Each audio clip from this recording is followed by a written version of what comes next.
Ma'asyiral muslimin yang dimuliakan Allah Subhanahu wa taala.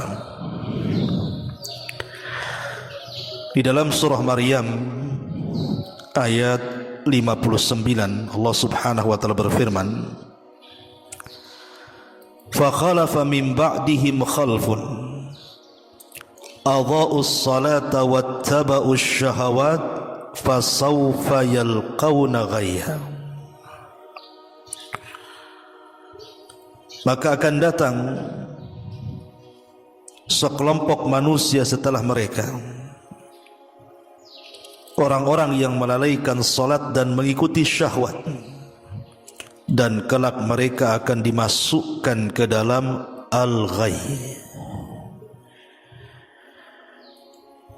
Para ulama tafsir mengatakan bahwa yang dimaksud ghayy di sini artinya adalah wadil ghayy, sebuah lembah yang disebut dengan lembah al-ghayy dan letaknya di dasar jahannam. Yasta'idhu minhu jahannam kulla yawmin min syiddati hararatihi. Dan neraka jahannam selalu isti'adzah, meminta perlindungan kepada Allah Azza wa Jal setiap hari dari kengerian lembah al-ghayy ini karena panas yang bersangatan. Ini yang pertama yang disebut dengan lembah al-ghayy. Yang kedua disebutkan dalam surah Al-Ma'un ayat yang keempat dan kelima, Allah mengatakan, "Fawailun lil musallin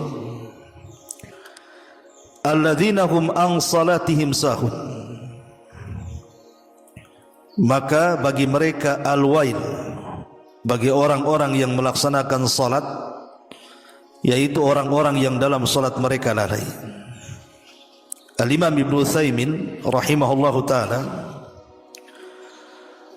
ketika memberikan catatan kepada kalimat al-wail, kila dikatakan innaha ismu wadin fi jahannam. Itu adalah salah satu nama lembah di neraka jahannam.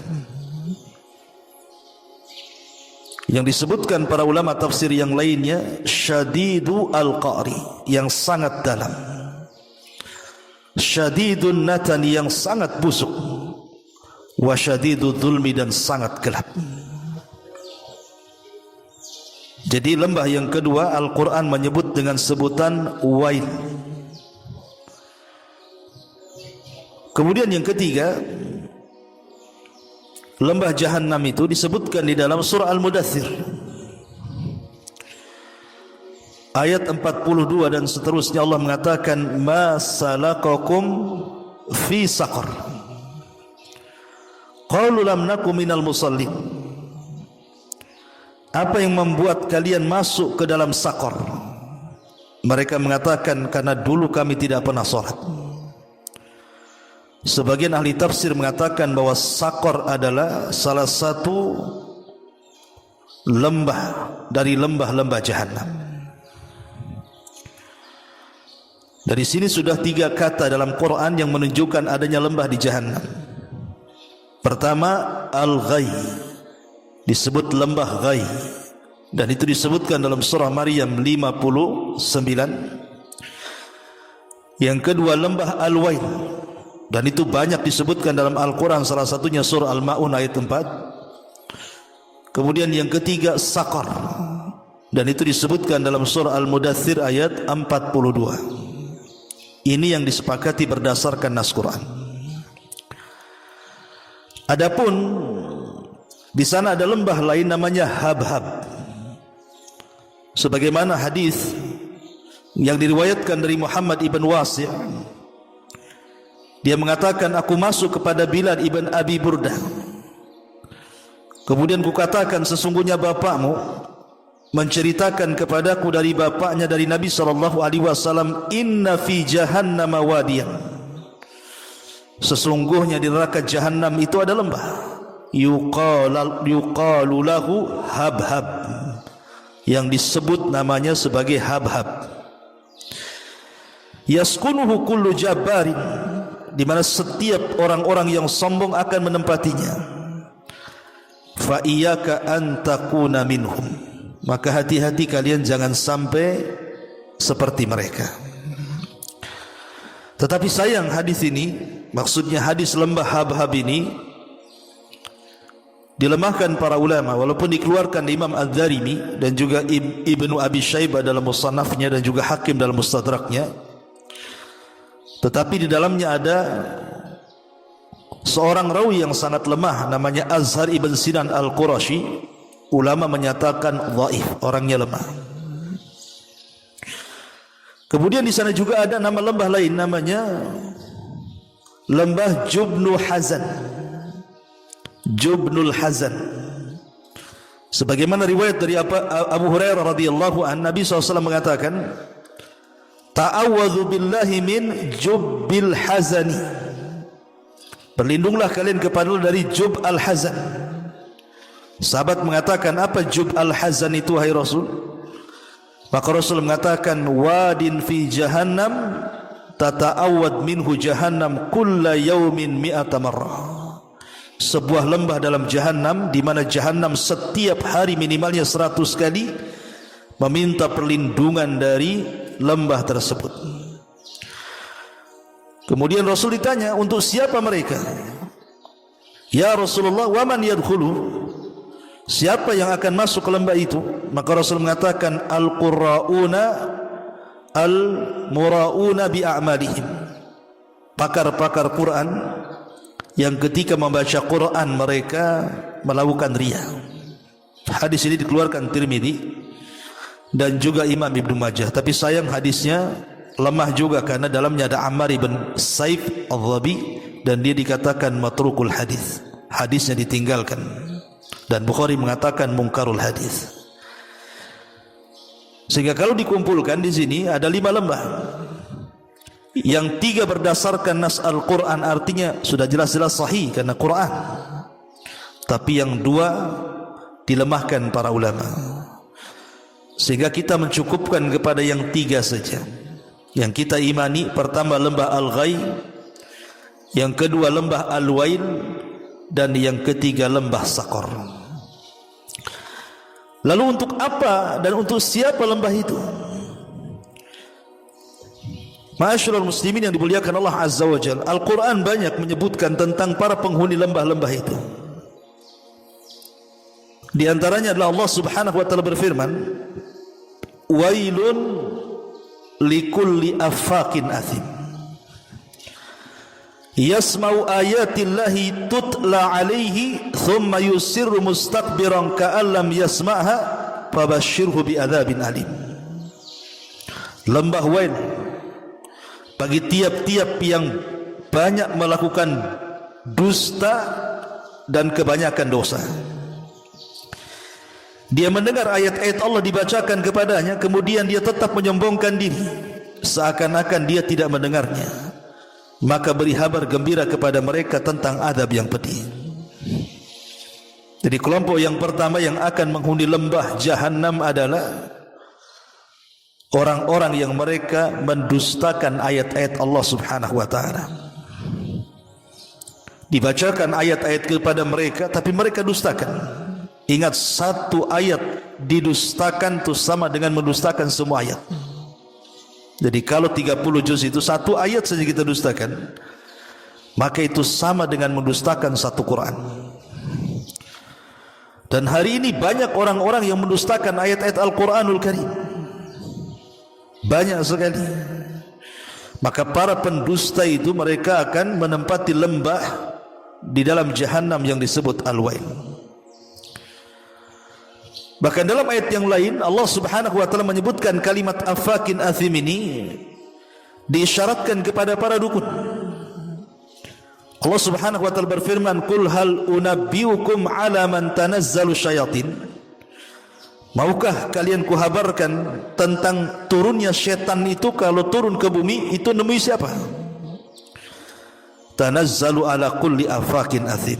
Setan itu akan turun kepada setiap para pendusta dan pendosa. Yulquna sam'a wa aktsaruhumul kadhibun. Kemudian mereka pun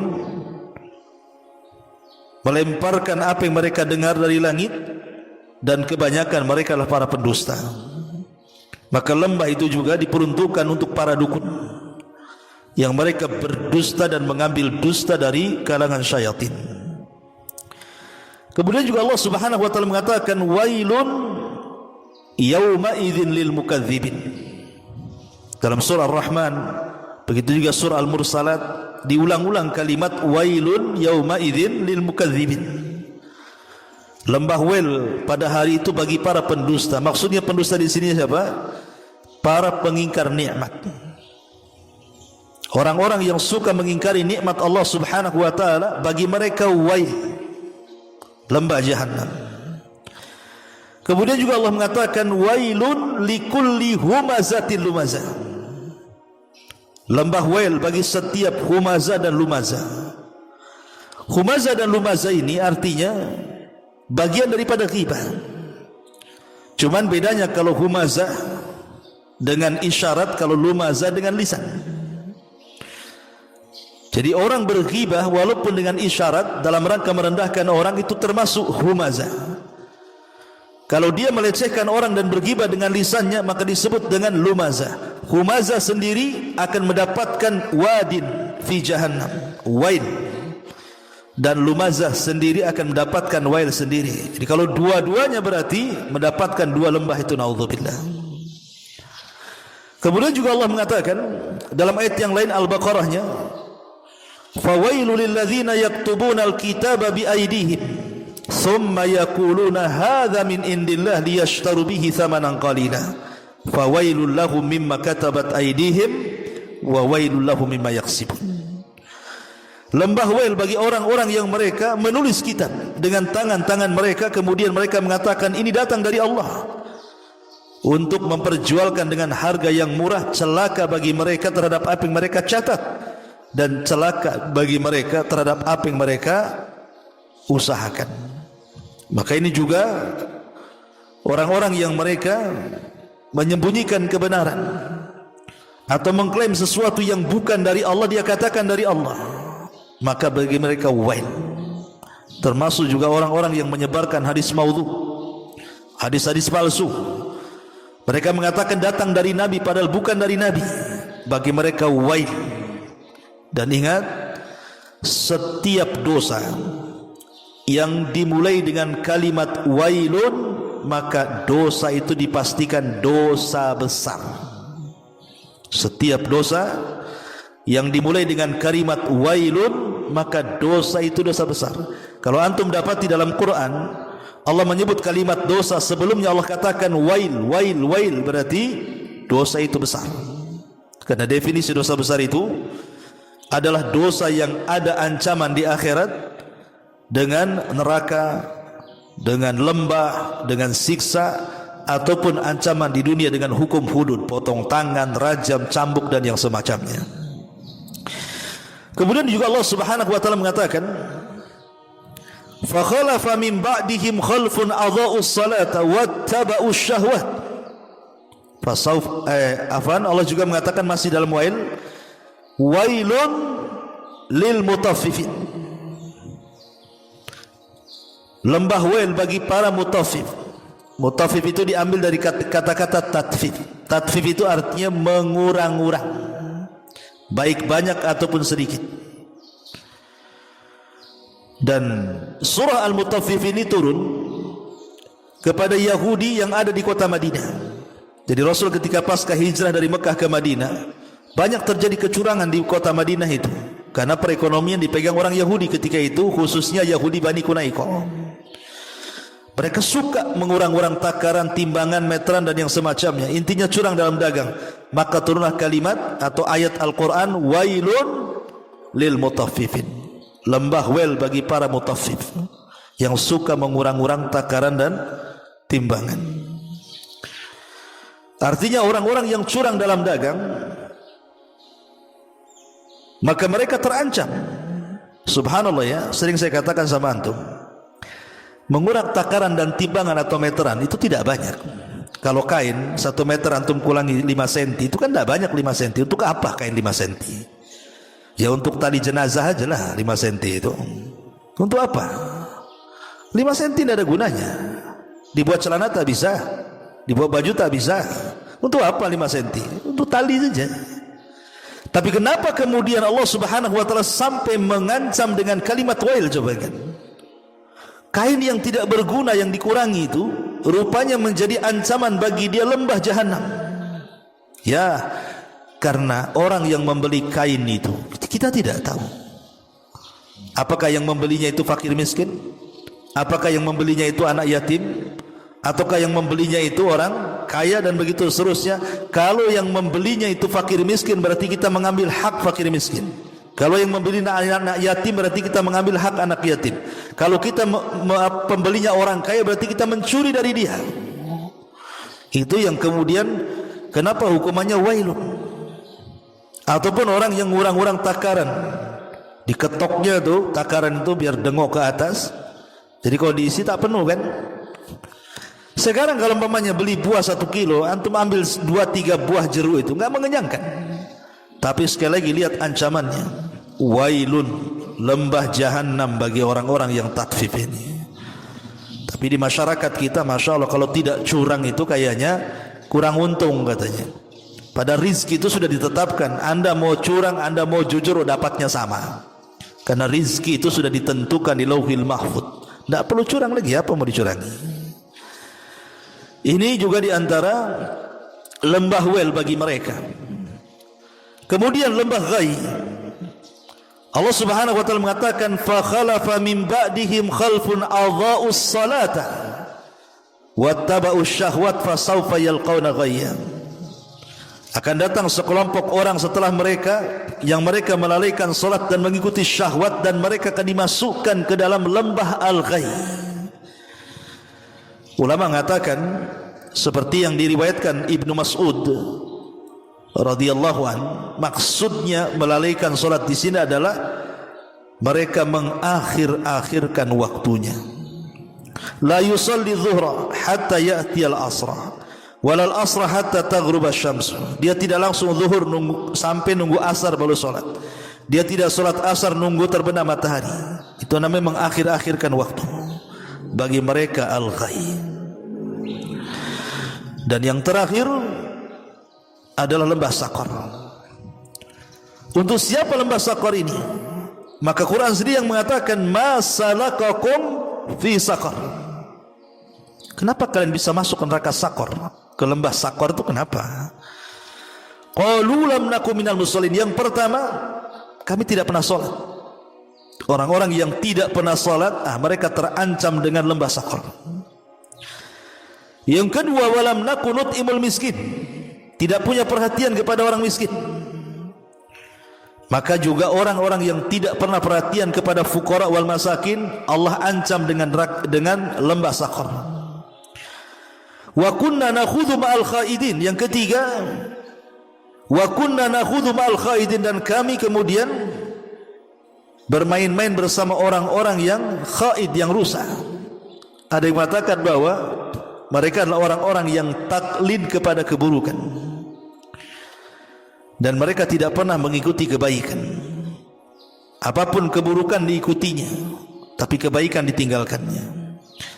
Wa kunna nukadzibu biyaumiddin, dan kami mendustakan hari kebangkitan. Artinya mendustakan kematian, mendustakan hari kiamat, mendustakan alam kubur, mendustakan proses perjalanan setelah kematian, dan begitu seterusnya. Maka Allah ancam dengan Saqar. Hatta ya'tiyakal yakin, hatta atanal yakin, sampai datang kepada kita kematian. Inilah diantara para penghuni lembah-lembah jahanam. Saya ulangi bahwa lembah jahanam ada 3. Pertama al-ghai, yang kedua wail, dan yang ketiga Saqar. Adapun lembah habhab yang disebutkan dalam hadis yang tadi saya sebutkan, yang dikeluarkan Imam Darimi, dilemahkan para ulama. Kemudian juga ada lembah namanya Jub al-Hazan, Ini pun dilemahkan oleh para ulama, sehingga karena ini perkara gaib, ikhwan. Neraka itu perkara gaib. Kita tidak bisa menetapkan sesuatu yang gaib dengan sesuatu yang lemah. Perkara gaib itu harus ditentukan dengan wahyu. Dan wahyu yang jelas-jelas ada Al-Quran dan sunnah Nabi SAW yang sahih. Ketika kita tidak mendapatkan sunnah-sunnah yang sahih, berarti kalau ada memang hadis-hadis yang lemah, berarti keadaan mereka sama dengan ketiadaannya. Karena menetapkan sesuatu yang gaib itu harus jelas-jelas sahih hadisnya.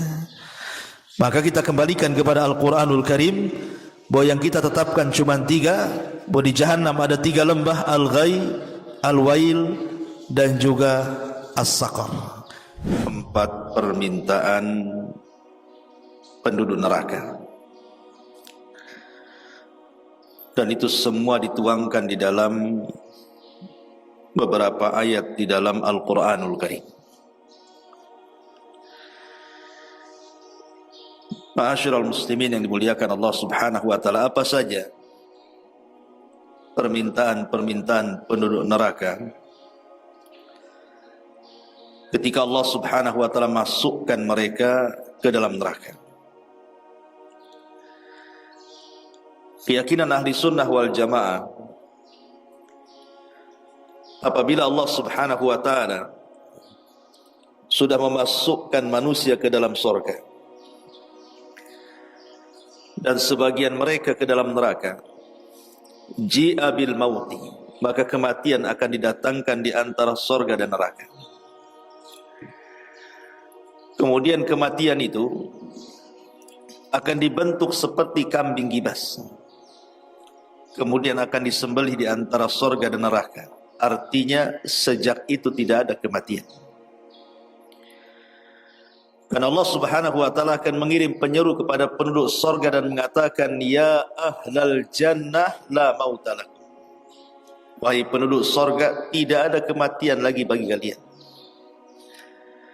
Kemudian penyeru ini datang kepada neraka dan mengatakan, ya ahlan nar la mauta lakum.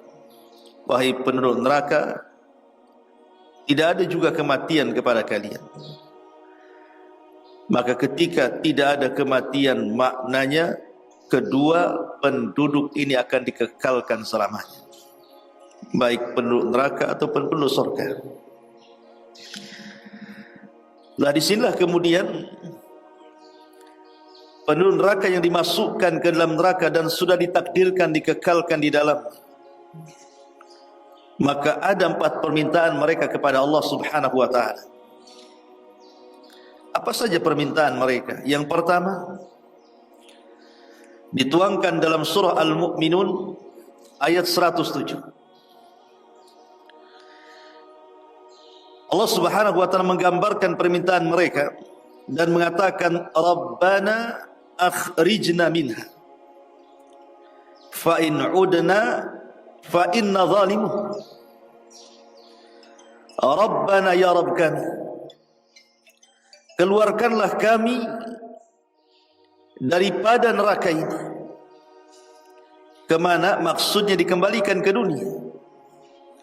Maka jika kami kembali ke dunia kemudian kembali ke kafiran, sungguh kami termasuk orang-orang zalim. Dari sini kita tahu bahwa penduduk neraka itu menyesal semenyesal-menyesalnya kepada Allah Azza wa Jalla, dan mereka berjanji kalau mereka keluar dari neraka dan dikembalikan ke dunia, maka mereka akan berbuat baik. Dan kalau mereka kembali kepada kekafiran mereka, mereka menyatakan diri, maka kami termasuk orang-orang zalim. Tapi apa jawaban Allah Subhanahu wa ta'ala? Allah katakan, qala sa'u fiha wa la tukallim. Tinggallah kalian di neraka dengan cara hina dan jangan pernah bicara dengan aku. Ma'asyiral muslimin yang dimuliakan Allah Subhanahu wa ta'ala, di sini Allah Subhanahu wa ta'ala memberikan jawaban kepada penduduk neraka bahwa ketika mereka minta dikeluarkan dari neraka dan dikembalikan ke dunia dan berjanji mereka akan berbuat baik, Allah katakan ikhsa'u fiha, tidak perlu. sudah kalian diam saja dengan cara hina di neraka ini, dan jangan pernah kalian berbicara lagi dengan Abdullah ibn Amr ibn As radhiyallahu anhu,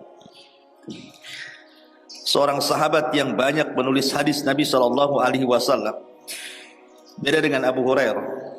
Kalau Abu Hurairah banyak menghafal, sehingga tidak ada sahabat Nabi yang lebih banyak hafalan hadisnya melebihi Abu Hurairah. Tetapi Abdullah ibn Amr ibn As ini banyak mencatat. Apa kata Abdullah ibn Amr ibn As radhiyallahu an? Allah tidak mau mengajak bicara kepada manusia 2 kali lipat umur dunia. 2 kali lipat umur dunia, Allah tidak akan mengajak bicara penuh neraka. Padahal 1 hari kehidupan dunia ini sama dengan 1000 tahun kehidupan akhirat. Inna yauman, atau 1 hari kehidupan akhirat sama dengan 1000 tahun kehidupan dunia. Inna yauman inda rabbika ka alfi sanatin mimma ta'uddu. 1 hari kehidupan akhirat ini bila dibandingkan dengan kehidupan dunia itu sama dengan 1000 tahun.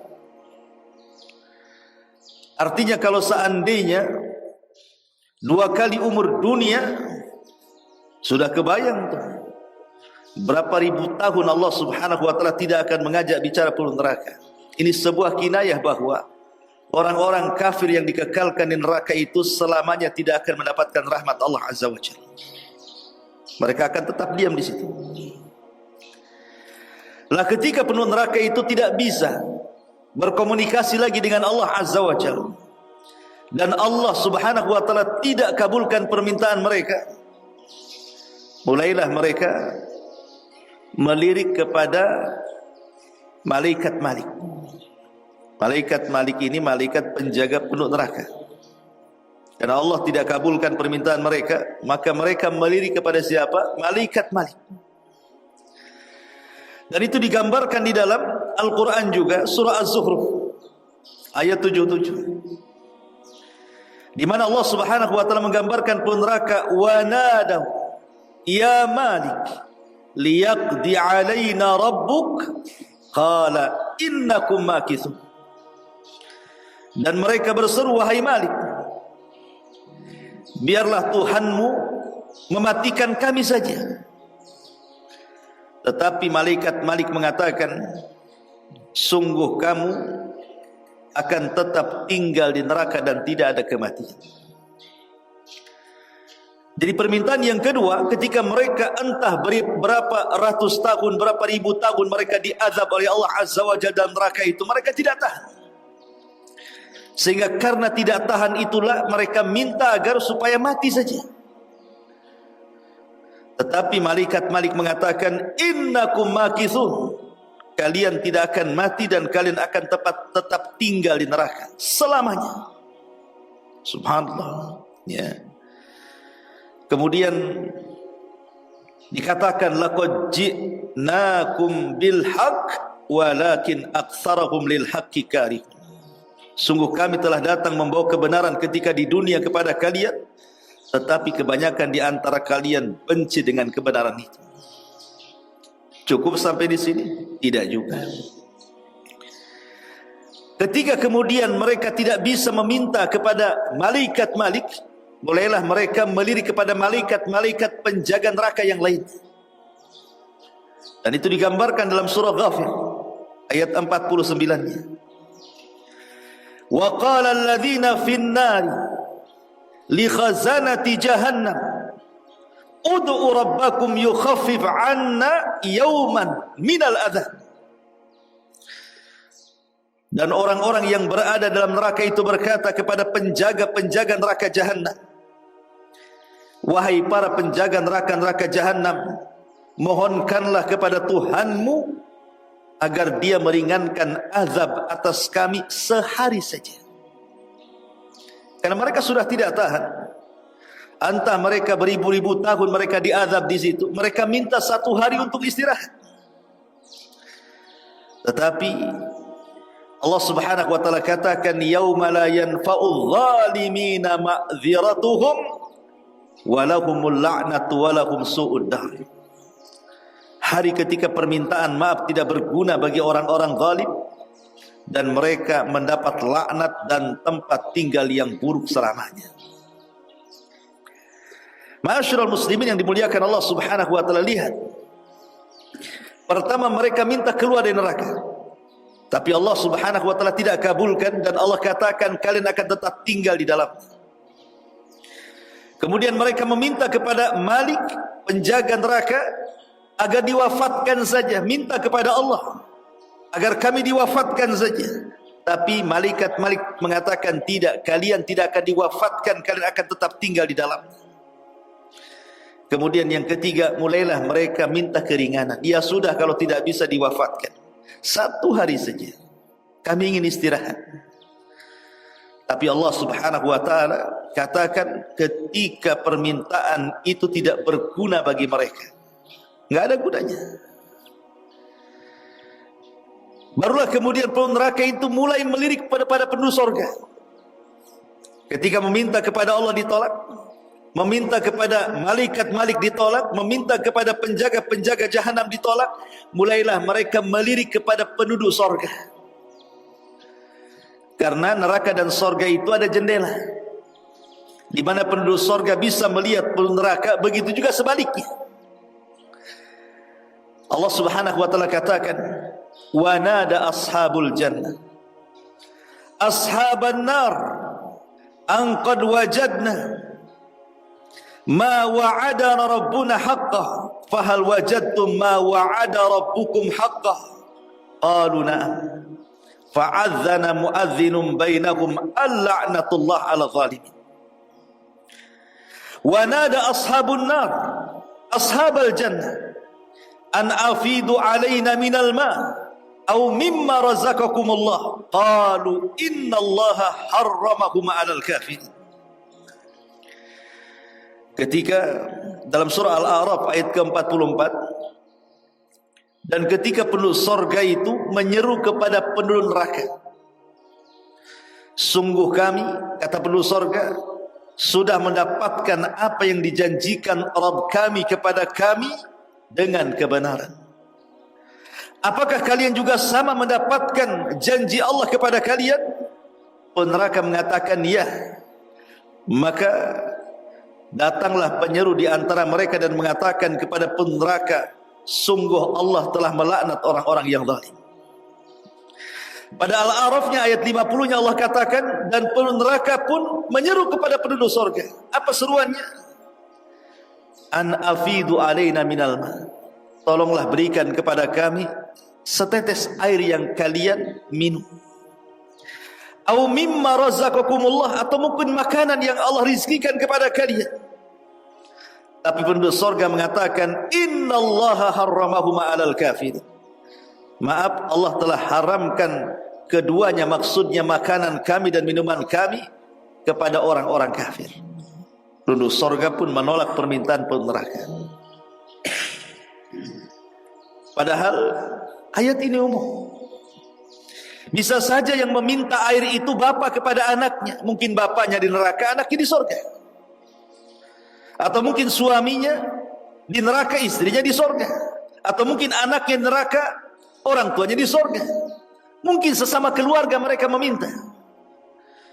Mungkin seorang ayah minta kepada anak yang ada di surga, nak, mintalah setetes air yang Allah berikan kepadamu, atau makanan yang Allah rizkikan kepadamu. Tetapi semua penduduk surga mengatakan innallaha harramahum 'alal kafirin. Allah haramkan keduanya kepada orang-orang kafir. Ketika itu sudah tidak ada jalan kenikmatan lagi.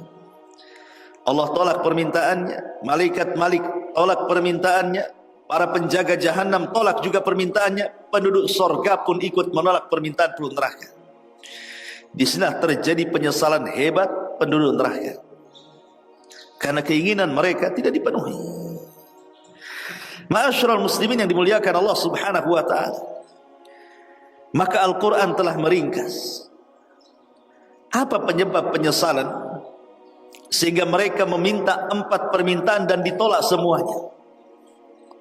Yang pertama, Karena dahulu penduduk neraka ini ketika di dunia mereka meninggalkan ketaatan kepada Allah dan Rasulnya.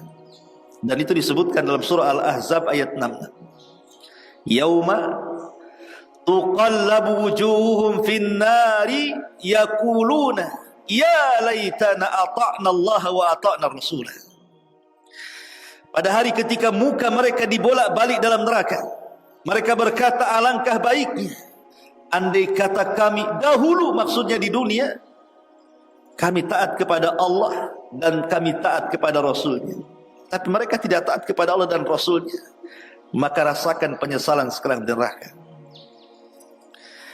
Kemudian yang kedua, Allah subhanahu wa ta'ala katakan dalam surah Fatir ayat 36-nya dan 37-nya, walladzina kafaru lahum naru jahannam la yuqda alaihim fayamutu wa la yukhaffafu anhum min adzabiha kadzalika nazzi kulla kafur wa hum yastarikhuna fiha rabbana akhrijna na'mal salihan ghayra alladhi kunna na'mal awalam nu'ammirkum ma yatadhakkaru fihi man tadhakkar wa ja'akumun nadhir fadhuku fama lidh-dhalimin min nasir.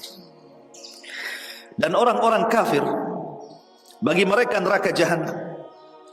Mereka tidak dibinasakan sehingga mereka mati dan tidak pula diringankan azabnya. Demikianlah kami balas setiap orang yang kufur. Mereka pun berteriak-teriak di neraka, ya Rabbana, wahai Tuhan kami. Manfaat kalimat ya Rabbana? Tidak manfaat, karena kalimat ini hanya manfaat di dunia, ikhwan. Kalau kita di dunia katakan ya Rabbana, manfaat bagi kita. Tapi ucapan ya Rabbana di akhirat itu tidak ada manfaatnya. Ya Tuhan kami, keluarkan kami, niscaya kami akan mengerjakan amal yang saleh, berlainan dengan yang telah kami kerjakan dahulu di dunia. Lihat, mereka mengatakan menyesal. Pertama, mereka menyesal karena tidak taat kepada Allah dan Rasulnya. Yang kedua, mereka menyesal karena mereka tidak beramal saleh sebagaimana yang mereka pikirkan di akhirat. Kenapa aku dulu tidak beramal saleh? Makanya Allah subhanahu wa ta'ala jawab. Allah jawab itu benar-benar neraka itu. Awalam nu'ammirkum ma yatadhakkaru fihi man tadhakkar. Dan apakah kami tidak memanjangkan umurmu dalam masa yang cukup untuk berfikir bagi orang-orang yang punya pikiran? Dan apakah tidak datang kepadamu pemberi peringatan?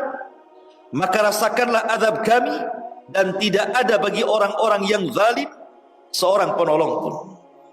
Imam Bukhari dalam kitab Sahih Bukhari membuat bab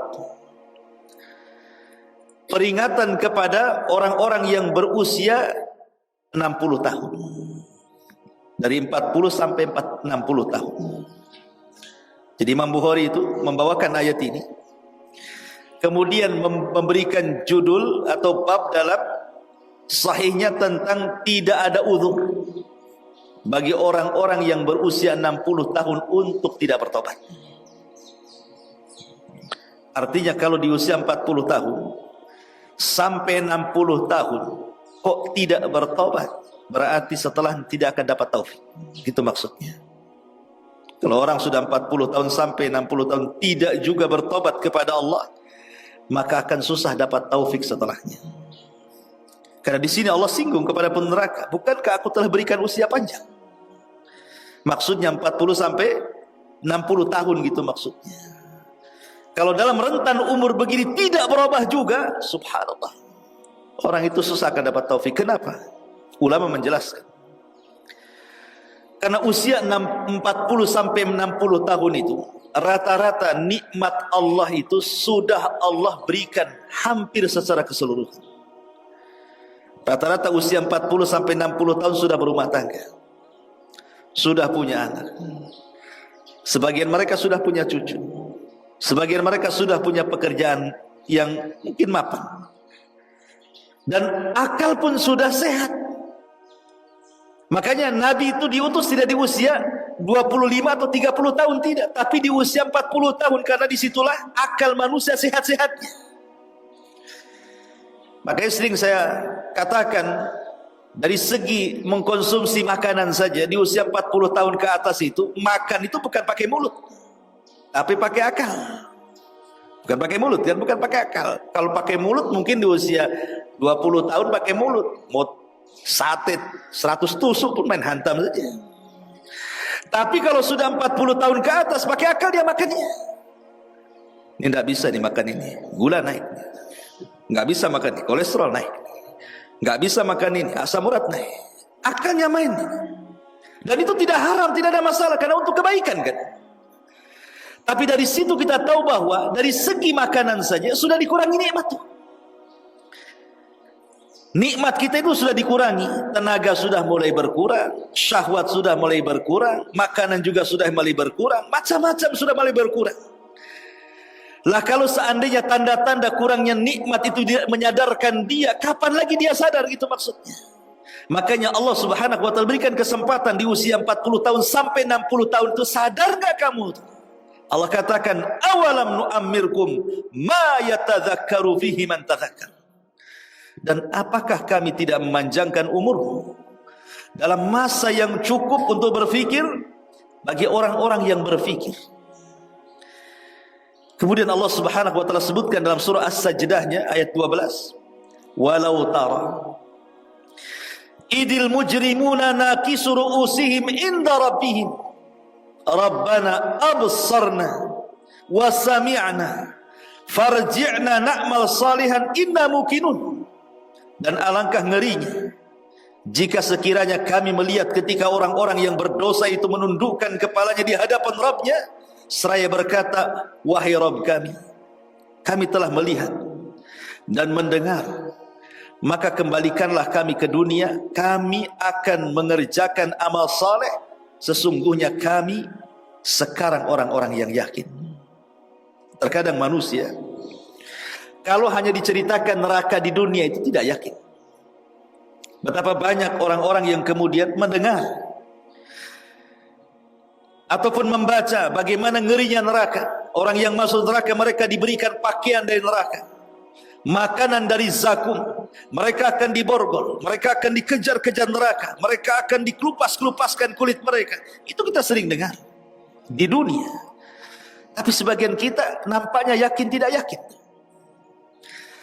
Tetapi di akhirat, ketika betul-betul Allah mengatakan waji'a bi jahannam, Allah datangkan neraka jahanam, dan mereka melihat nerakanya, mendengar suaranya. Apa yang terjadi? Rabbana absarna wa sami'na. Ya Rabb, kami sudah melihat sekarang, kami sudah mendengar. Farji'na na'mal salihan, kembalikan kami ke dunia, kami akan beramal saleh. Apakah harus melihat neraka dulu baru beramal saleh? Apa seperti itu? Ya mustahil lah kan gitu. Karena kalau kita diperlihatkan neraka, maknanya tidak ada amal soleh lagi. Karena amal soleh itu hanya dilakukan di dunia. Kalau sudah melihat neraka, maknanya sudah tidak di dunia lagi. Mustahil orang itu kembali ke dunia. Makanya kemudian terjadi penyesalan di sini. Dan mereka mengatakan farji'na na'mal salihan inna muqinun. Kami akan beramal soleh, kami sudah yakin sekarang. Lah ketika di dunia kalian tidak yakin, setelah melihat neraka tiba-tiba yakin, disinilah ujian keimanan seseorang. Makanya ada seorang sahabat yang dijuluki sebagai ghasilul malaika. Sahabat ini dimandi besarkan malaikat, namanya Handalah. Kenapa Handalah dimandi besarkan malaikat? Karena saat dia mati syahid, dia sedang junub. Dia tidak sempat mandi junub, setelah melakukan hubungan dengan istrinya langsung perang. Kemudian Allah takdirkan mati syahid. Maka malaikat dari mana-mana datang, kemudian memandikan jenazahnya. Makanya Handalah itu dijuluki ghasilul malaika, sahabat yang dimandi besarkan malaikat. Semasa hidupnya Handalah ini datang kepada Abu Bakar Siddiq radhiyallahu anhu, kemudian mengeluh dan mengatakan, wahai Abu Bakar, aku loh kalau hadir di majlis taklimnya Nabi, kemudian Nabi menceritakan neraka, kemudian Nabi menceritakan sorga, rasanya sorga neraka itu ada di pelupuk mataku, katanya, seolah-olah nyata di depanku. Tapi ketika kami keluar dari pengajian Nabi, dari taklim Nabi, kami sibuk pula dengan keluarga, sibuk pula dengan pekerjaan, rasanya neraka dan sorga itu bagaikan hayalan. Hanya dongeng-dongengan saja. Apa saya ini munafik, wahai Abu Bakar? Kan begitu. Itu yang kita rasakan juga kan. Antum kalau hadir di majelis ta'lim, saya cerita neraka, kayaknya neraka itu betul ada. Tapi kalau sudah keluar, ya biasa saja, seolah-olah tidak yakin dengan neraka. Ya masih ghibah, masih dusta, masih curang, masih ini, masih itu. Kalau di majelis ta'lim, yakin ada neraka itu. Kalau sudah keluar tuh tidak yakin itu. Karena masih maksiat di luar. Jadi Handalah ini mengadu kepada Abu Bakar Siddiq radhiyallahu, apakah sikap saya ini termasuk sifat munafik, wahai Abu Bakar? Kalau di majelis Nabi, Nabi cerita neraka, surga, rasanya surga neraka ada di pelupuk mataku. Kalau sudah keluar, rasanya neraka itu hanya dongeng-dongeng saja. Abu Bakar mengatakan, ya Handalah, rasa-rasanya apa yang kau rasakan sama pula dengan yang aku rasakan. Kalau gitu kita datang kepada Nabi. Dua-duanya datang kepada Nabi, menceritakan, Rasul, kami berdua kalau duduk di majelis ta'limu mendengar kau cerita neraka dan sorga, seolah-olah sorga neraka ada di pelupuk kami berdua. Tapi ketika kami keluar dari pengajianmu, seolah-olah sorga neraka itu hanya dongengan belaka. Apa kami dua termasuk orang munafik, wahai Rasul? Maka Nabi SAW mengatakan kepada Handalah, menasihati, ya Handalah, tidak. Walakin ya Handalah sa'atan sa'at. Itu bukan munafik. Tapi ingat, wahai Handalah, bisa saja perkara itu menuju ke sana. Maka saya nasihatkan kepadamu, walakin sa'atan sa'ah. Kau boleh bekerja sesaat, tapi kau juga harus hadir di majelisku sesaat. Kau boleh sibuk dengan dunia, tapi juga luangkan waktumu untuk akhirat. Ya. Maknanya apa? Hadir di majelis taklim itu perlu gitu. Karena hanya majelis taklimlah yang bisa meluruskan kehidupan kita di luar sana. Siapa lagi mau nasihati antum kalau sudah di luar, ikhwan? Hanya orang-orang yang hadir di majelis taklim baru teringatkan, oh ada neraka, ada surga, ada halal, ada haram, ada baik, ada buruk, dan begitu seterusnya. Makanya Nabi mengarahkan, kau tidak munafik, tapi ingat, satu saat kau boleh sibuk dengan dunia, tapi saat yang lain sibukkan dengan akhirat. Hadir di majelis taklim. Ma'asyiral muslimin yang dimuliakan Allah Subhanahu wa taala. Pun Allah Subhanahu wa taala katakan dalam surah Al-Haqqah-nya ayat 25. Wa amma man utiya kitabahu bishimali fayaqulu ya laitani lam uta kitabiyya. Adapun orang-orang yang diberikan kepada mereka catatannya dari sebelah kirinya, maksudnya orang-orang kafir, maka dia berkata, wahai alangkah baiknya kiranya tidak diberikanlah kepadaku catatan-catatan ini. Kenapa? Karena dia tahu isinya keburukan dia semuanya. Dia baru menyesal bahwa seluruh isi catatan selama di dunia itu tidak ada yang baik. Makanya kalau bisa dilempar saja catatan itu, tapi kan tidak bisa. Dia harus tetap mengambilnya, tanda bahwa dia termasuk orang kafir. Dari situlah Allah Subhanahu wa taala katakan dalam surah An-Naba'nya, ya laitani kuntu turaba. Duhai kiranya aku jadi pasir saja, aku jadi tanah saja, supaya aku tidak dihisab dan tidak diadab Allah Subhanahu wa taala. Tapi ini semua mustahil. Ma'asyiral muslimin yang dimuliakan Allah Subhanahu wa taala, jangan lagi orang-orang kafir yang saya ceritakan di sini. Orang-orang yang beriman saja, mereka pun akan menyesal karena kekurangan mereka beramal soleh di dunia. Bahkan dalam sebuah hadis, ketika Nabi SAW suatu hari dia lewat di sebuah kuburan. Kemudian Nabi SAW mengatakan, man sahib hadal qabr, siapa pemilik kuburan ini? Maka para sahabat yang lain mengatakan, fulan ibn fulan, itu kuburannya fulan bin fulan, wahai Rasul. Maka Nabi SAW mengatakan, rak'atani ahabba ila hadha min baqiyati dunyaku. Kata Nabi SAW, 2 rakaat yang ia lakukan kalau seandainya dia bisa sholat dalam kuburan itu 2 rakaat, itu lebih dicintai daripada dunia yang kalian miliki semuanya. Jadi kalau seandainya penduduk kuburan itu mereka masih diberikan kesempatan oleh Allah untuk melaksanakan 2 rakaat saja salat sunnah, itu jauh lebih baik daripada 1 dunia dan kenikmatannya. Karena itu yang diperlukan mereka. Apalagi coba, yang diperlukan mereka hanya itu saja, amalan soleh. Makanya dalam hadis yang lain, rak'atani khafifatani mimma tahkiruna wa tanfuluna yaziduhuma hadha fi amalihi ahabba ilaihi min baqiyati dunya. Salat sunnah 2 rakaat yang ringan, yang kalian remehkan, kemudian ditambahkan pada amalan orang ini, itu jauh lebih dia cintai dibandingkan dunia yang kalian kuasai. Subhanallah, ya. Jadi orang-orang yang beriman saja mereka menyesal karena mereka mungkin kurang beramal banyak di dunia, sehingga mereka berangan-angan untuk bisa sholat walaupun hanya 2 rakaat sunnah dalam kuburan mereka. Bahkan Allah Subhanahu wa taala katakan dalam Al-Qur'anul Karim juga, hatta idza jaa ahaduhumul maut qala rabbirji'uni la'alli a'malu salihan fima tarak. Hingga apabila datang kematian kepada seseorang dari mereka, mereka mengatakan, ya Rabb, kami kembalikan kami ke dunia agar kami bisa beramal saleh. Dalam ayat yang lain, fa asaddaqa wa akum minas salihin, agar kami bisa bersedekah dan bisa beramal saleh. Tapi di dunia, di akhirat tidak mungkin. Jangankan lagi di akhirat, di kuburan saja tidak mungkin.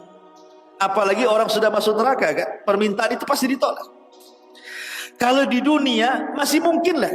Seperti hadis Nabi SAW mengatakan, "Lau anna libni Adam wadiyan min zahabin, ahabba an yakuna lahu wadiyani, walan yamla'u fahu illa turab, wa yatubullahu ala man tab."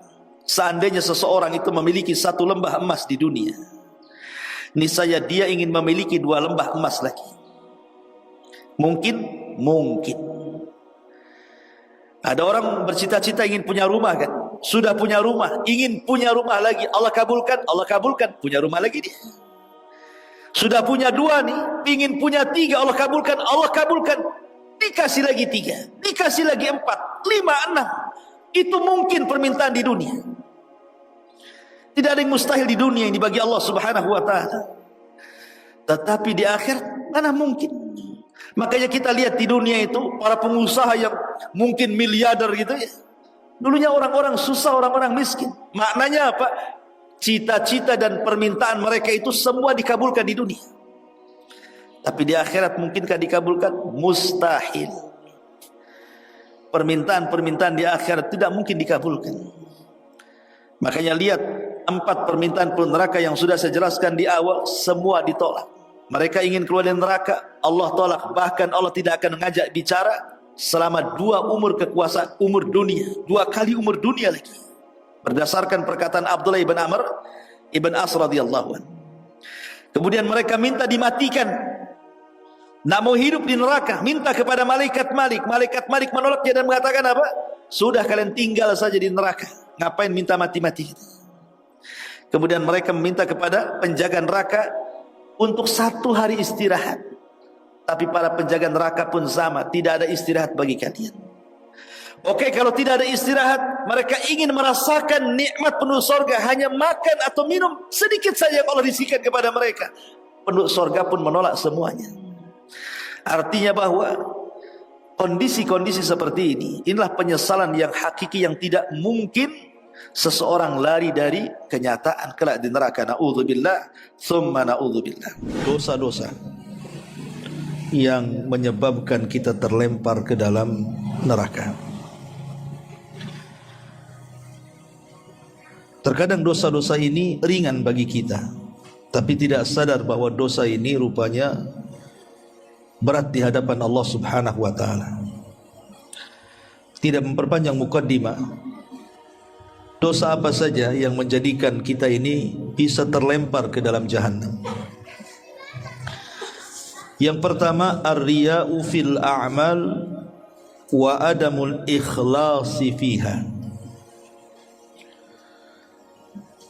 Yang pertama adalah riya. Saat beramal itu, amalan kita ingin dilihat orang, didengar orang, dipuji orang, dan tidak ada keikhlasan di dalamnya. Nabi SAW pernah menceritakan tentang 3 manusia. 3-tiganya membawa amalan besar, bukan kecil, tapi ditolak oleh Allah Subhanahu wa ta'ala. Justru 3 orang ini pula yang menjadikan manusia pertama disentuh api neraka. Siapa mereka? Pertama, orang yang mati syahid. Harusnya orang yang mati syahid itu masuk surga tanpa hisab. Yang kedua, seorang pakar Quran. Harusnya Qurannya menyelamatkan dia. Dan yang ketiga, orang-orang yang rajin bersedekah. Ini kan amalan-amalan luar biasa. Orang yang mati syahid, orang yang mengajarkan Quran, orang yang banyak bersedekah, ini kan luar biasa amalan seperti ini. Tetapi ketika kemudian dihadapkan kepada Allah Azza wa Jalla, 3-tiganya masuk neraka. Bahkan orang yang pertama disentuh api neraka lagi. Ketika Allah Subhanahu wa ta'ala memanggil orang yang mati syahid, kemudian Allah bertanya kepada orang yang mati syahid ini, apa yang kau lakukan di dunia? Maka dia menceritakan amalan dia, bahwa aku berperang karenamu, ustushhidtu fika, aku mati syahid karenamu. Maka Allah Subhanahu wa ta'ala mengatakan, kadzabta, dusta kamu. Kenapa? Engkau ini qatalta liyuqal annaka syahid.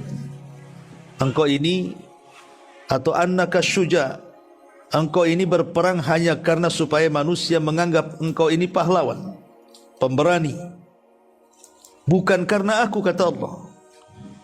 Maka Allah Subhanahu wa ta'ala memerintahkan para malaikat untuk menyeret orang ini. Dan Nabi SAW katakan, maka orang ini kemudian dilemparkan ke dalam api jahannam. Fasuhiba ala wajhihi summa ulqiya finnar, kata Rasul. Maka diseret wajahnya, kemudian dilemparkan ke dalam api neraka. Begitu juga orang yang sedekah, ditanya, dia mengatakan, aku sedekah karenamu, tapi Allah mengatakan, kadzabta, dusta kamu. Begitu juga orang yang pakar Quran, dia mengatakan, aku membaca Quran karenamu, tapi Allah katakan, kadzabta, dusta kamu. Engkau membaca Quran supaya orang menganggap kau qari, engkau bersedekah supaya engkau dianggap manusia dermawan, dan begitu seterusnya. Maka 3-tiganya fasuhiba ala wajhihi thumma ulqiya finnar, seret wajahnya, kemudian dilempar ke dalam api neraka. Maka dari sini kita tahu bahayanya amalan itu kalau dihinggapi riya. Makanya biasakan dalam beramal itu 2 perkara. Pertama, tanamkan keikhlasan kita kepada Allah. Yang kedua, kalau kita beramal itu cukuplah kita dengan Allah yang tahu. Maka kita bisa terhindar dari riya ini. Ini yang pertama. Kemudian yang kedua, di antara amalan-amalan yang bisa atau dosa-dosa yang bisa melemparkan kita ke dalam neraka adalah idzaul jiran, menyakiti tetangga. Menyakiti tetangga ini dosa yang sangat besar. Kadang-kadang kita tidak paham bahwa kita ini diberikan anugerah tetangga itu, kesempatan baik, bahwa tetangga itu bisa mengantarkan kita ke dalam sorga sebenarnya. Karena tetangga itu bisa menjadi jalan ke sorga, bisa juga menjadi jalan ke neraka. Tapi Islam mengatur hak-hak bertetangga. Makanya Jibril selalu menasihati Rasul agar terus menghargai tetangganya, sampai-sampai karena seringnya Jibril memberikan wasiat soal menghormati tetangga itu seolah-olah tetangga menjadi ahli warisnya. Karena biasanya kita ini punya saudara yang dekat dengan kita, tapi rumahnya jauh-jauh. Terkadang kalau kita sakit, kalau ada kemalangan, kalau ada kecelakaan, tetangga pula yang pertama kali tahu. Makanya hak-hak bertetangga itu diatur dalam Islam. Dan tentu tetangga itu kan ada 3 macam. Ada tetangga yang memiliki 3 hak, ada tetangga yang memiliki 2 hak, dan ada tetangga yang memiliki 1 hak saja. Kapan tetangga ketika memiliki 3 hak? Kalau dia bertetangga dengan kita dan dia seorang muslim plus dia kerabat kita, berarti punya 3 hak dia. Pertama hak bertetangga, yang kedua hak seorang muslim, yang ketiga hak kerabat. Kalau kita punya tetangga, dia bukan kerabat tapi dia seorang muslim, berarti haknya cuma 2, hak bertetangga dan hak seorang muslim. Tapi kalau kita punya tetangga bukan kerabat, bukan muslim, dia non muslim, tetap dia punya hak, namanya hak bertetangga walaupun dia non muslim. Salah satunya wayamnaunal maun, jangan pelit ketika tetangga non muslim mungkin meminjam sesuatu dari perabot-perabot rumah kita. Mereka punya hak meminjam pisau, piring, gas atau apa namanya, atau pinjam motor dan begitu seterusnya. Jangan dilarang, ya, karena mereka punya hak. Lah di antara dosa yang melemparkan manusia ke dalam neraka itu adalah idzaul jiran, ketika kita menyakiti tetangga. Dan itu disebutkan dalam hadis Abi Hurairah radhiyallahu anhu. Ketika ada seseorang datang kepada Rasul dan mengatakan, "Ya Rasulullah, inna fulanatan taqumul laila wa tasumun nahar wa tasaddaqat bi fuduli amwaliha wa taf'alu walakin tu'dhi jiranaha bilisaniha." Rasul, saya punya tetangga seorang ibu, salat malamnya rajin, puasa sunnahnya rajin, sedekahnya rajin, berbuat baiknya rajin, tapi kekurangannya satu, lisannya selalu menyakiti tetangganya. Apa kata Rasul? La khaira fiha hiya min ahlin nar. Wanita itu tidak punya kebaikan, bahkan wanita itu pantas masuk neraka, kata Rasul. Lihat, ya. Menyakiti tetangga ini bukan perkara remeh, terutama ibu-ibu.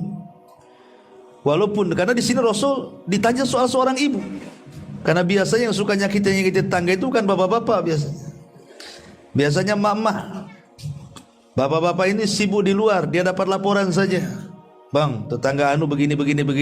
Baru dia terkompori. Kalau gasnya 5 kilo masih mending, 10 kilo pula gasnya. Kan? Muncaklah deh emosinya.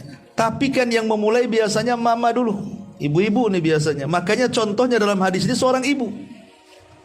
Rasul ada seorang ibu katanya, salat malamnya rajin, puasa sunnahnya rajin, kemudian sedekahnya rajin, berbuat baiknya rajin, rajin pula dia menyakiti tetangga dengan lisannya. Rasul mengatakan wanita itu tidak ada kebaikan. Bayangkan, gara-gara dosa lisan kepada tetangga, wanita ini sudah melebur seluruh kebaikan sunnahnya, terkalahkan dengan dosanya.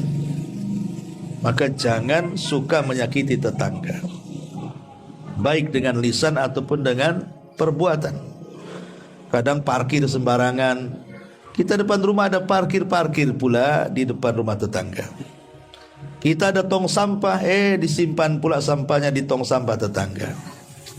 Ya, kadang-kadang seperti itu. Ya.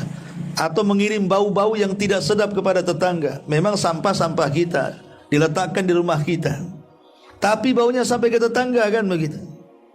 Ya kalau bisa buang segera. Kalau itu menyakitkan, jangan nunggu orang buang sampah seminggu sekali, kan itu. Ataupun kita ini punya tanaman mangga atau apa, jelas-jelas lo daunnya ke tetangga, potong. Jangan dia yang sapu, kita yang makan buahnya, kan itu. Ini kan kadang-kadang masalah juga. Oke lah yang seperti itu kadang-kadang ya jadi omelan tetangga. Tapi yang lebih parah adalah ketika menyakiti tetangga itu dengan lisannya. Itu sakitnya tuh di sini. Sakit orang kalau terkena sabetan lisan itu. Ini yang kedua. Yang ketiga, orang dosa-dosa yang akan melempar pelakunya ke neraka adalah orang-orang yang mereka menggambar gambar yang bernyawa. Hati-hati ya, jangan jadi pelukis. Kalau melukis boleh, tapi yang dilukis ya gunung, sungai, hutan, langit, bumi, pemandangan, silakan.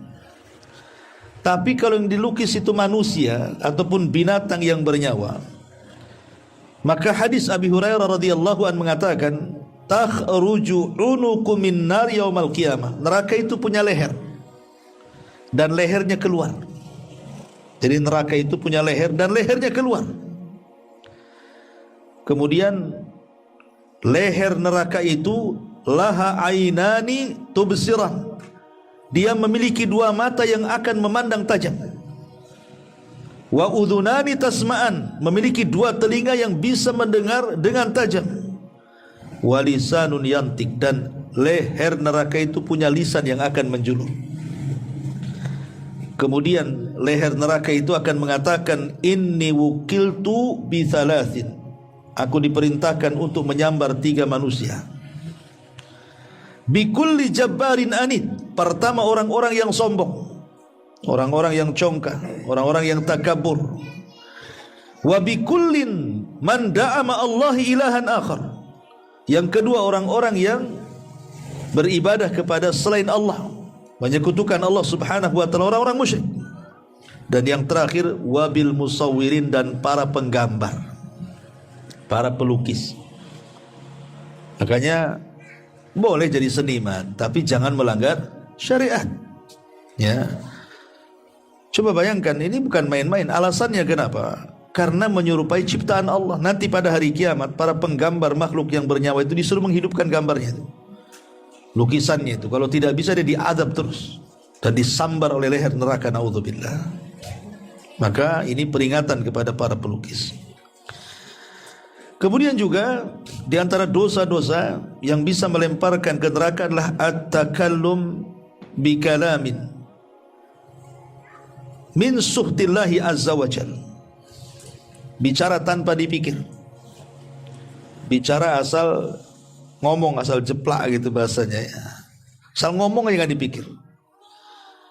Rupanya satu kalimat yang dikeluarkan itu membuat Allah murka. Dalam sebuah hadis Nabi SAW mengatakan, innal abda la yatakallamu bil kalimati. Ada seorang hamba itu mengucapkan satu kalimat. Lihat ibarah Nabi, Rasul tidak mengatakan berkalimat-kalimat. Ada seorang hamba mengucapkan satu kalimat, bukan berkalimat-kalimat. La yulkilah habalan, tanpa sadar dia ucapkan. Dia enggak mikir kalau kalimat itu justru membuat Allah murka. Apa kata Nabi SAW? Min sukhtillah, rupanya satu kalimat itu mengundang kemurkaan Allah. Kata Nabi, yahwi sahibuha fi nari jahannam ab'ad ma bainal masyriqi wal maghrib. Maka dengan sebab satu kalimat ini, orang ini akan dilempar ke dalam neraka yang jauhnya lebih jauh dibandingkan jarak barat dan timur. Dalam riwayat sab'ina ama, 70 tahun dilempar, belum sampai di dasar jahanam.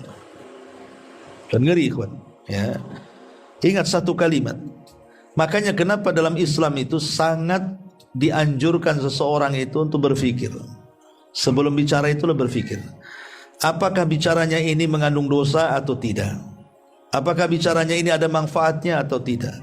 Makanya Rasul mengatakan, min husnil islamil mar'i tarkuhu ma la yakni, termasuk keindahan Islam itu tinggalkan sesuatu yang tidak ada manfaatnya. Karena ucapan manusia kan terbagi 3. Ada ucapan mengandung dosa, ada ucapan mengandung pahala, ada ucapan yang tidak mengandung dosa dan pahala. 3-tiganya dicatat, dan 3-tiganya akan dipertanggungjawabkan di hadapan Allah Subhanahu wa ta'ala. Ingat ketika Nabi SAW marah kepada Aisyah radhiyallahu anha gara-gara isyarat. bukan ucapan, isyarat. Aisyah itu mengisyaratkan begini saja, bahwa dia tinggi, Sofiyah itu pendek. Dia tidak ngomong, hanya mengisyaratkan begini saja. Tapi Nabi SAW emosi dan marah dan mengatakan, ya Aisyah, sudah jangan lakukan lagi. Karena satu kalimat yang mengandung ghibah itu kalau dilempar dalam air lautan, satu dunia ini cukup mencemari lautan. Satu kalimat loh bisa mencemari seluruh air lautan. Rasul ingin mengibarahkan tentang apa? Dahsyatnya dosa kalimat. Dahsyatnya dosa kalimat, ya. Bahkan bukan hanya kalimat, huruf saja kadang-kadang itu bisa melemparkan kita ke neraka. Bukan ini kalau kalimat tuh agak panjang, huruf ini kan pendek. Seperti Allah mengatakan, fala taqul lahuma uff. Jangan mengatakan kepada kedua orang tua dengan kalimat uff. Itu uff kan cuma dua huruf, alif dan fa. Uff itu bukan kalimat huruf, dua huruf. Uff, ya kan? Tapi lihat bagaimana dahsyatnya dua huruf ini yang merupakan tanda durhaka seorang anak kepada orang tua. Allah bisa lempar dia ke dalam neraka, naudzubillah. Ya. Ma'asyiral muslimin wal muslimat rahimani wa rahimakumullah. Dari sini jaga lisan. Jaga lisan, ya. Kemudian yang ke-5 di antara dosa yang bisa melemparkan kita ke neraka adalah tabarruj lin nisa. Seorang wanita yang tidak menjaga penampilan. Tabarruj itu artinya wanita yang berdandan. Allah mengatakan wala tabarrujna tabarrujal jahiliyatil ula. Jangan bertabarruj seperti tabarrujnya orang-orang jahiliyah yang pertama. Berdandan. Seperti apa sih dandanan jahiliyah itu? Sehingga Allah melarang, ya. Sebagian ahli tafsir mengatakan orang-orang jahiliyah itu kalau pakai pakaian itu rambutnya nampak depan gini. Jadi kalau pakai kan ada jilbab-jilbab sekarang yang gini aja kan, nampak rambut depannya, ya. Kemudian nampak lehernya. Jadi nampak rambut depannya, kemudian nampak lehernya, kemudian mereka memakai anting-anting di kakinya, kemudian dikasih bunyi-bunyi. Jadi kalau jalan tuh ada bunyinya kerincing-kerincing gitu. Ya, namanya kalung kaki. Itu tabarruj jahiliyah tuh.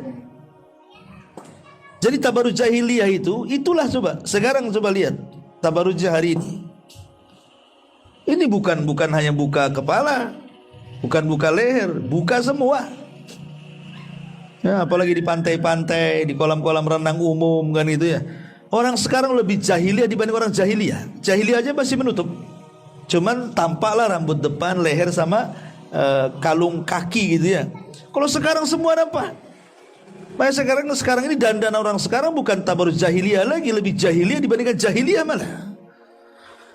Lah Nabi SAW mengatakan simfani min ahlin nar lam arahuma. Ada dua kelompok kata Rasul, dua-duanya termasuk penghuni neraka, artinya akan dilempar ke neraka. Salah satunya kata Nabi SAW, wa nisaun kasiyatun ariyatun mumilatun mailatun ru'usuhunna ka'asnimatil buhtil mailat. Seorang wanita yang berpakaian tapi telanjang, berjalan lenggak-lenggok sana sini, kepalanya seperti punuk-punuk unta yang melenggok. La yadkhulnal jannah. Wanita-wanita seperti tidak akan masuk surga. Wala yajidna rihaha. Jangankan cerita surga, baunya surga saja dia tidak akan dapat. Padahal kata Rasul, wa inna rihaha la yujadu min masirati kada wa kada. Padahal baunya surga itu tercium sejarak ini dan itu saking jauhnya. Subhanallah. Maka nasihat antum ini para bapak, para ibu yang punya anak gadis, ya, dari kecil biasakan mereka menutup aurat. Gak apa-apa usia 2 tahun, 3 tahun, gak apa-apa. Ya, pakaikan mereka pakaian-pakaian yang menutup aurat supaya terbiasa gitu maksudnya. Sebab kalau sudah besar kemudian dipakaikan pakaian syar'i ini kadang-kadang menolak anak-anak tuh. Apalagi sudah terkena pergaulan bebas, kemudian media-media yang meracuni anak-anak kita, maka anjuran saya sejak kecil sudah dibiasakan pakaian-pakaian syar'i sehingga anak nyaman ketika sudah besar itu, bahkan risih kalau melihat ada orang-orang yang tidak berpakaian syar'i itu. Ya. Ini juga di antara dosa yang bisa melemparkan ke neraka, tabarrujun nisa. Ya, dandanan wanita yang kemudian memamerkan auratnya, berpakaian tapi telanjang, mungkin karena tipisnya, karena ketatnya. Ya, kadang-kadang atas ditutup, bawah pula dibuka kan gitu ya. Kadang sobak-sobek, robak-robek nggak jelas tuh kadang-kadang kan. Pakaian itu kan macam-macam. Ya. Kadang-kadang dari pabriknya bagus, sampai di rumah disobek pula. Saya lihat tuh pakaian-pakaian lepis-lepis dari pabriknya bagus-bagus tuh. Sampai rumah dirobek-robek pula lututnya tuh. Bayangkan juga kan. Aneh-aneh ya, dipreteli malah sama dia. Ini juga dosa di antara yang bisa melemparkan ke dalam neraka. Kemudian juga di antara dosa yang bisa melemparkan ke neraka adalah man'u az-zakati. Tidak membayar zakat. Ya. Dan itu disebutkan di dalam Al-Qur'anul Karim, surah At-Taubah 34. Ya ayyuhalladzina amanu inna katsiran minal akhbari wa ruhbani la ya'kuluna amwalan nas bil batil wa yasudduna an sabilillah. Di sini syahidnya, walladzina wala yunfikunaha fi sabilillah fabashshirhum bi'adzabin alim. Orang-orang yang menyimpan emas perak dan tidak mengeluarkan sebagai infak di jalan Allah, kabar gembirakan kepada mereka dengan azab yang pedih. Dengan azab yang pedih artinya dengan neraka. Ya. Jadi ingat bahwa zakat itu kewajiban harta. Kalau sedekah itu kerelaan. Beda kalau zakat itu kewajiban, kalau sedekah itu kerelaan. Makanya kemudian karena ini kewajiban, kalau sampai tidak dilaksanakan dosa besar. Bahkan kalau sampai mengingkari kewajiban bisa kafir. Makanya di zaman Abu Bakar itu banyak orang-orang murtad dikarenakan tidak membayar zakat. Makanya Abu Bakar memerangi mereka. Karena sebagian mereka sudah mengingkari kewajiban zakat. Makanya Abu Bakar mengatakan, kalau mereka melaksanakan zakat di zaman Nabi, kok di zaman aku tidak, aku akan perangi mereka. Dan aku tidak akan bedakan orang yang meninggalkan sholat dengan meninggalkan zakat, katanya. Jadi betul-betul Abu Bakar keras soal ini. Ya, karena memang zakat itu hakul mal. Dia adalah hak harta, harus dipenuhi. Ya. Ma'asyiral muslimin wal muslimat rahimani wa rahimakumullah. Termasuk juga dosa-dosa yang bisa mengancam terlempar manusia ke dalam neraka adalah al-kadzibu 'ala nabi. Berdusta atas nama Nabi. Hati-hati, sekarang ini bulan Sya'ban. Banyak orang yang tidak hati-hati ketika menyampaikan amalan-amalan nisfu Sya'ban. Sehingga terkadang menyampaikan hadis-hadis maudhu, hadis-hadis palsu. Karena tidak ada keutamaan bulan Sya'ban itu. Tidak ada keutamaan. Tidak seperti Rajab bulan hurum atau seperti Ramadan jelas bulan suci. Sya'ban itu tidak ada keutamaannya. Cuman Sya'ban ini bulan yang dilalaikan. Kita tidak menggunakan untuk ibadah sebagai mukadimah Ramadan, dilalaikan karena Ramadan sudah dekat. Jadi pikirnya udahlah nanti aja ibadah di bulan Ramadan kan gitu. Ya, memang ada riwayat-riwayat yang menunjukkan tentang keutamaan nisfu Sya'ban, tapi lah mengatakan hadis-hadis seperti nisfu Sya'ban tidak ada yang sahih. Semua berkisar antara hadis-hadis maudhu, hadis palsu, hadis lemah atau tidak sahih. Ya, ada satu dua yang sahih seperti yang disahihkan Syekh Albani rahimahullahu taala yang mengatakan Allah akan melihat hamba-hambanya di pertengahan bulan Sya'ban dan Allah akan mengampuni semua dosa-dosanya kecuali dua manusia, orang yang musyrik dan orang pendendam. Itu saja. Adapun selain yang menceritakan tentang hadis-hadis tentang adanya solat khusus di bulan nisfu Sya'ban dengan membaca surah Yasin atau apa namanya gitu ya. Ya, apa namanya solat apa, solat Bara'ah atau solat Ulfah atau apa gitu. Itu tidak ada hadisnya maudhu. Dan kalau kita sampai menyebarkan riwayat-riwayat maudhu, riwayat palsu, ini terancam dengan hadis Nabi. Apa kata Nabi sallallahu alaihi wasallam? Kata Nabi sallallahu alaihi wasallam, "Man kadzaba alayya muta'ammidan falyatabawa maq'adahu minan nar." Siapa yang berdusta atas namaku, silakan ambil tempat duduknya di neraka, kata Rasul. Jadi bukan main-main berdusta atas nama Nabi. Kecuali kalau kita jelaskan ketika membaca hadis, kita katakan hadis ini maudhu, nggak apa-apa. Tapi kalau tidak dijelaskan, nanti orang awam menyangka itu dari Nabi, padahal bukan dari Nabi kan, ini kan bahaya. Makanya kenapa kemudian banyak ajaran-ajaran yang tidak sesuai dengan ajaran Islam itu? Karena kebanyakan hadis-hadis palsu menyebar di tengah-tengah masyarakat. Makanya penting dalam belajar agama itu juga belajar tentang kesahihan sebuah riwayat, supaya jelas yang diamalkan kita itu datang dari Rasul, bukan datang dari para pendusta hadis. Ma'asyiral muslimin yang dimuliakan Allah Azza wa Jalla, ini juga termasuk dosa yang bisa melemparkan ke dalam api neraka. Termasuk juga dosa yang akan melemparkan ke neraka adalah syurbul khamri. Orang yang gemar minum khamar. Ya saudara-saudaranya narkoba, kokain atau apa gitu ya. Itu kurang lebih saja. Karena Nabi SAW mengatakan, kullu muskirin haramun. Inna 'ala Allahi ahdan liman yashrabal khamra an yuskiyahu min tinatil khabal. Qalu ya Rasulullah, wa ma tinatul khabal? Qala irku ahlin nar au usaratu ahlin nar. Kata Nabi SAW, setiap yang memabukkan itu haram hukumnya. Dan Allah sudah menjanjikan kepada setiap yang minum khamar, kelak pada hari kiamat maka akan diminumkan dari tinatul khabal. Sahabat bertanya, apa tinatul khabal itu wahai Rasul? Maka Rasul mengatakan, itulah nanah, darah dan keringatnya penduduk neraka. Naudzubillah. Ya. Dan anak-anak muda di zaman sekarang, subhanallah, itulah kalau tidak dibimbing dengan agama. Anak-anak masih kecil aja udah mabuk mereka. Masih SMP udah mabuk loh ya. Apalagi di Batam ini kan namanya minuman keras itu paling mudah dicari. Dijual di mana-mana kan itu. Kecil-kecil udah pandai mabuk. Gimana besarnya? Ya. Makanya perhatikan, kalau antum punya anak laki-laki, nah perhatikan, jangan sampai kemudian terkena pergaulan bebas, masuk pula dalam dunia narkoba, naudzubillah. Kemudian juga di antara dosa-dosa yang bisa melempar ke neraka adalah, kata para ulama, manidda'a ma laisa lahu, siapa yang mengaku-ngaku padahal dia bukan ahlinya. Kata Nabi SAW, laisa min rajulin idda'a li ghairi abi wa huwa ya'lamuhu illa kufr. Kata Nabi SAW, siapapun yang mengaku-ngaku, umpamanya dia ngaku nasab Nabi, padahal bukan sampai ke Nabi, tidak ada, menang tampang aja kayak macam orang Arab, ngaku-ngaku turunan Nabi, padahal sebenarnya tidak sampai kepada Nabi, itu bisa kekufuran. Ya, bisa jadi itu berupa kekufuran.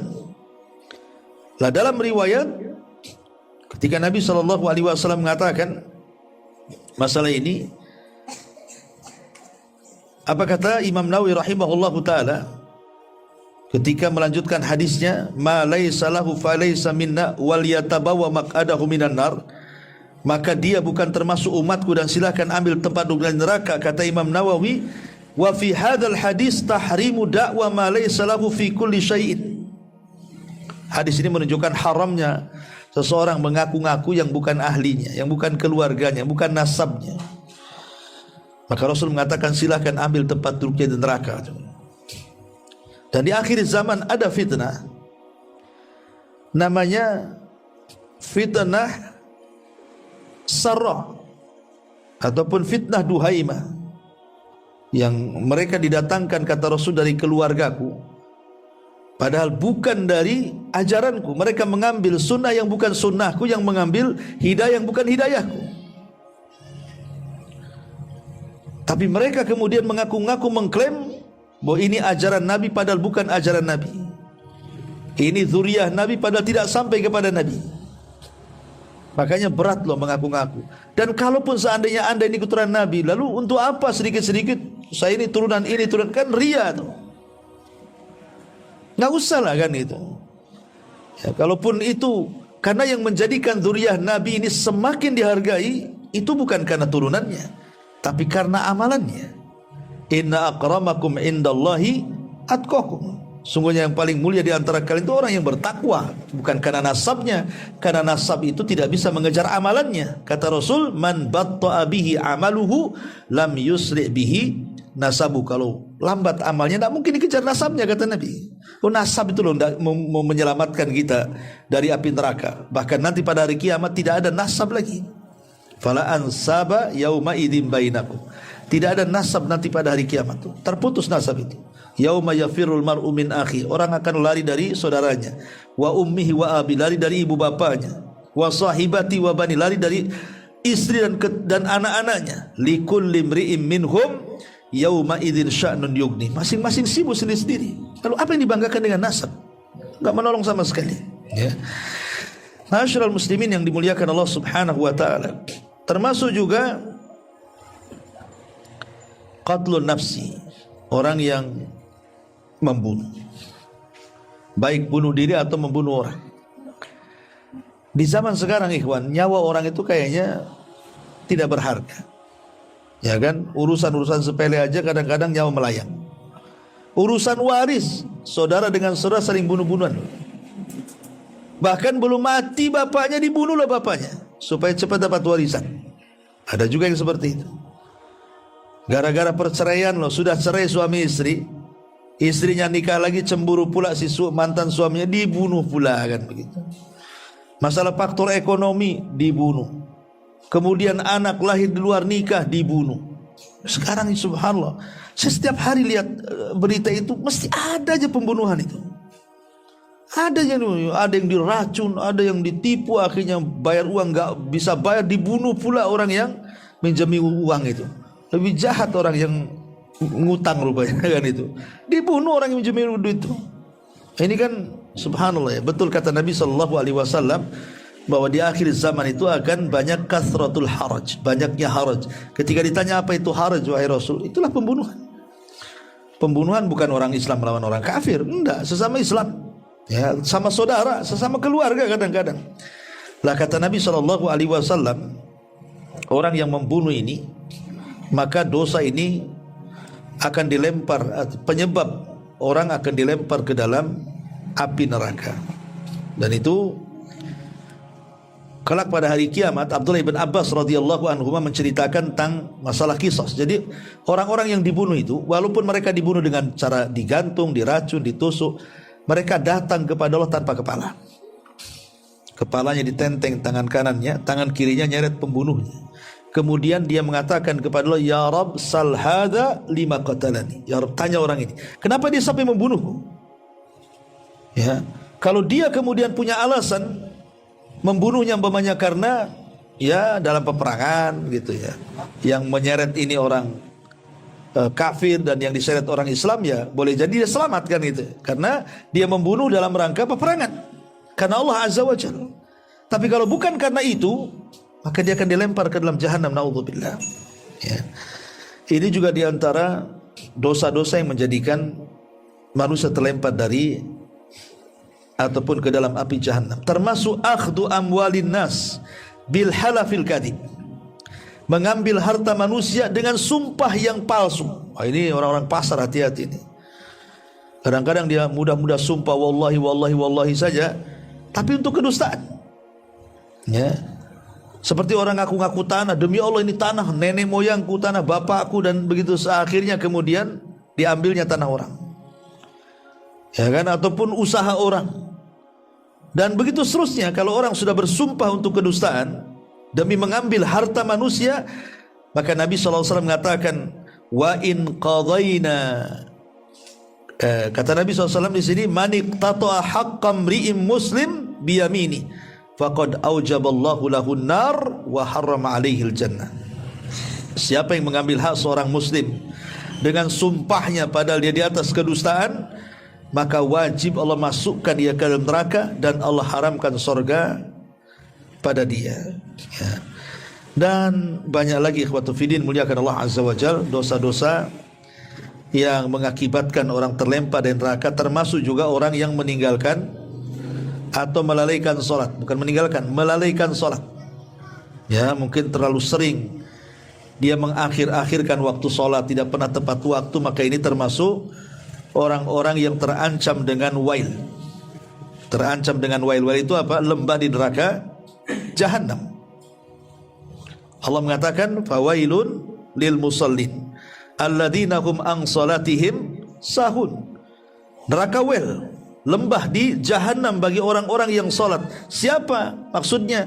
Orang-orang yang lalai dalam salatnya. Para ulama tafsir mengatakan maksudnya lalai salat di sini karena mereka suka mengakhir-akhirkan waktu salat. Dan terkadang mendekati akhir baru dia salat. Lah ini yang masih salat terancam dengan wail. Bagaimana yang meninggalkan salat? Maka nerakanya beda. Mereka dikhususkan dalam satu neraka yang disebut dengan sakor. Ketika Allah mengatakan kepada penduduk neraka sakor, wa ma salakakum fi sakor, qalu lam nakum minal musallin. Kenapa kalian sampai masuk ke neraka sakor? Orang-orang neraka sakor mengatakan karena kami dulu enggak pernah salat masalahnya.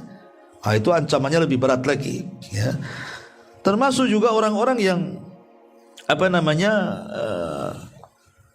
mughtabun ataupun al-lamazun, orang-orang yang humazah lumazah yang sudah saya ceritakan. Ya, siapa humazah lumazah itu? Orang-orang yang menggibah dengan lisannya atau menggibah dengan perbuatannya, dengan isyaratnya. Maka Allah mengatakan wailun likulli humazatin lumazah. Neraka wail, lembah dalam Jahannam. Termasuk mutaffif, orang-orang yang curang dalam jualan, mengurang-urang takaran, mengurang-urang timbangan, curang dalam berdagang. Allah mengatakan wailun lil mutaffifin. Bagi mereka wail, ya, lembah Jahannam. Bagi orang-orang yang suka mengurang-urang, ya. Termasuk juga mereka orang-orang yang alladzina ya'kuluna amwalal yatama zulman, orang yang memakan harta anak yatim secara zalim. Ya kan, hati-hati, kadang-kadang ada sebagian orang berkeinginan untuk membuat yayasan panti asuhan, merekrut anak-anak yatim. Ya, terkadang ada sebagian mereka tidak amanah kan. Bukan cari dana untuk anak yatim, untuk dia biar kaya. Ini kan masalah. Atau umpamanya kita ini punya saudara anak yatim, mungkin bapaknya kaya, akhirnya kekayaannya kita yang pegang, karena tidak mungkin masih kecil kita kasih. Hati-hati, jaga harta itu, dan kasihkan ketika mereka sudah memang bisa mengambil hartanya dan bisa untuk menjadikan hartanya itu lebih manfaat lagi. Tapi kalau masih kecil ya nggak apa-apa, kita tahan. Dan kita hanya boleh mengambil sedikit hanya untuk hajat kebutuhan kita saja. Kalau memang kita orang susah, kita menjaga hartanya, ya kita orang susah kan itu, nggak apa-apa, kita ambil secukupnya. Lebihnya itu harta warisan anak yatim, berikan kalau mereka sudah besar dan sudah balik. Ya, wallahu a'lam bishawab. Dan banyak lagi dosa-dosa yang menjadikan terlemparnya manusia ke dalam neraka. Intinya bahwa jangan pernah remehkan sebuah dosa. Jangan pernah remehkan sebuah dosa, karena sekecil apapun dosa itu pasti akan membahayakan pelakunya. Karena ada dosa-dosa dianggap remeh, menurut kita remeh, tapi menurut Allah itu tidak remeh. Ya, sehingga Nabi SAW sampai mengatakan itu, seorang mukmin dengan dosa itu ibarat dia duduk di bawah gunung, dan gunungnya akan meletus. Ya. Coba apa sikap kita kalau kita ini duduk di bawah gunung, gunungnya akan meletus, pasti kita akan kabur, menyelamatkan diri. Tapi orang fajir dengan dosanya seperti dia mengusir lalat di hidungnya, ditepak pergi datang lagi, ditepak pergi datang lagi, tobatnya sebentar, buat dosanya sering. Nah, itu maksudnya orang fajir itu. Ya. Intinya bahwa hindari. Bahkan jangan terkecoh juga. Terkadang ada yang sifatnya taat justru memasukkan ke dalam neraka, seperti yang tadi di awal-awal kan, riya. Ya kan? Kita ini sholat kok bisa masuk neraka? Ya karena sholatnya riya. Kita ini zakat, kita ini sedekah harus masuk surga, kok masuk neraka? Ya karena zakat dan sedekahnya riya gitu. Mendingan orang yang berdosa kemudian menyesal dibandingkan orang ahli ibadah hanya untuk diberitahu manusia. Makanya Tamim ibn Aus ad-Dari radhiyallahu, seorang sahabat, dia kan terkenal sholat malamnya tuh. Terkenal sholat malamnya. Tamim ibn Aus ad-Dari itu sahabat yang pernah berjumpa dengan Dajjal tuh, di zaman Nabi, dengan 30 awak kapal yang terdampar di sebuah pulau itu. Tamim ibn Aus ad-Dari. Jadi setelah dia masuk Islam, terkenal tuh, terkenal baca Qur'annya, terkenal qiyamul lailnya. Sampai banyak para sahabat itu yang cemburu karena rajin ibadahnya. Sehingga ada seseorang bertanya kepada Tamim bin As-Dari ini, ya Tamim, macam mana solat malammu, katanya. Oh, marah dia dan mengatakan, demi Allah, seandainya aku melaksanakan 1000 rakaat solat, kemudian setelah itu aku beritahu kepadamu, tidak lebih baik daripada aku melaksanakan 1 rakaat solat dan tidak ada yang tahu kecuali aku dengan Allah saja, katanya. Ngomong gitu kan. Seandainya aku solat 1000 rakaat, habis itu cerita sama kamu, itu tidak lebih baik dibandingkan aku solat 1 rakaat tapi tidak ada orang yang tahu kecuali aku dengan Allah. Menjaga keikhlasan gitu maksudnya. Nabi SAW setelah orang-orang yang beriman diselamatkan dari neraka, maksudnya selamat melewati titian siratal mustaqim,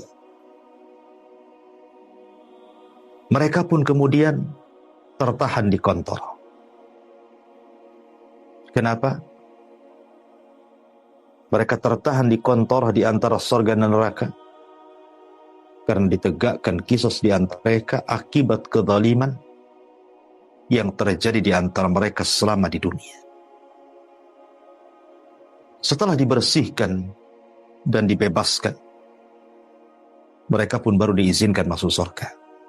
Demi zat yang jiwaku berada di tangannya, sungguh mereka lebih mengetahui tempat mereka di surga daripada tempat mereka di dunia. Ma'asyiral muslimin yang dimuliakan Allah Subhanahu wa ta'ala,